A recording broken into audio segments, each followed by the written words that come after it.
Hello everyone, বাসটির যেমনই Outlook তেমনই কোয়ালিটির দিক দিয়ে রয়েছে নান্দনিক ডিজাইন, উন্নত কোয়ালিটির বাসটি দেওয়া রয়েছে লাইটিং পার্ট সমূহ এবং যাবতীয় ব্যাক পার্টের ডিজাইন যাবতীয় কিছু তুলে ধরার চেষ্টা হলো।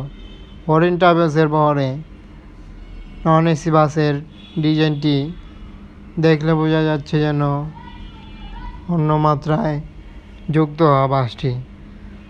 ওরিয়েন্ট ট্রাভেলসের বহরে বাসগুলোর যেমন কালার কম্বিনেশন অ্যাপ্লাই হয়েছে, তেমনই ব্যাক পার্টের ডিজাইনের সাথেও একটি লাক্সারিয়াসপূর্ণভাবে দেখা যাচ্ছে বাসটির কোয়ালিটি।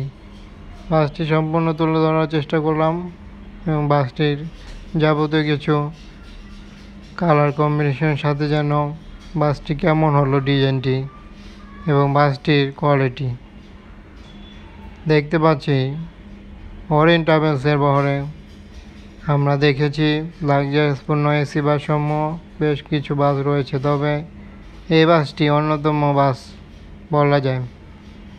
বাসটি যেমনই আউটলুক তেমনই কোয়ালিটি, তেমনই লাইটিং পার্ট সম্ভব উন্নত কোয়ালিটির। সামনের পার্টে যেই ডিজাইন করা হয়েছে সেটি দেখলে বোঝা যাবে না যে বাসটি নন এসি। এসি বাসের মতো একটি সামনের পার্টে লাক্সারিয়াসভাবে একটি ডিজাইন দেওয়া হয়েছে বাসগুলোতে।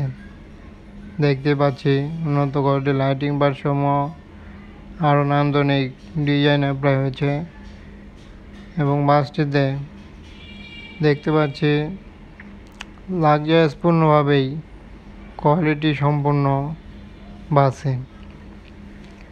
বাসগুলো কালার কম্বিনেশন সাথে ওরিয়েন্ট ট্রাভেলসের বহরে সিটগুলো দেখে আসা যাক। তবে সিটগুলো কেমনটা হলো দেখার চেষ্টা করছি। দেখতে পাচ্ছি যেমনই লাইটিং পার্ট উপরে দেওয়া হলো তেমন সিটের কোয়ালিটিতেও দেখানোর চেষ্টা করলাম সামান্য নান্দনিক ডিজাইনে রয়েছে। তবে ওরিয়েন্ট ট্রাভেলসে থাকা এই বহরে বাসটির ডিজাইনের সাথে বিশেষ করে বাসটির সামনের পার্টের ডিজাইন সাথেই একটি দারুণভাবে দেওয়ার চেষ্টা হলো। যেহেতু বাসটি মহাখালী রোডে এখন দেখা যাবে মহাখালী থেকে অর্থাৎ বাসগুলো, তার জন্য বাসটির কোয়ালিটি অ্যাকুরেট রাখার চেষ্টা করলো এবং বাসটির কোয়ালিটি সম্পূর্ণ তুলে ধরার চেষ্টা করলাম। কেমন হলো অবশ্যই জানাতে পারছেন কমেন্ট বক্সের মাধ্যমে এবং বাসগুলো অবশ্যই দেখার জন্য চ্যানেলটি সাবস্ক্রাইব করে ফলো করে সাথে থাকুন।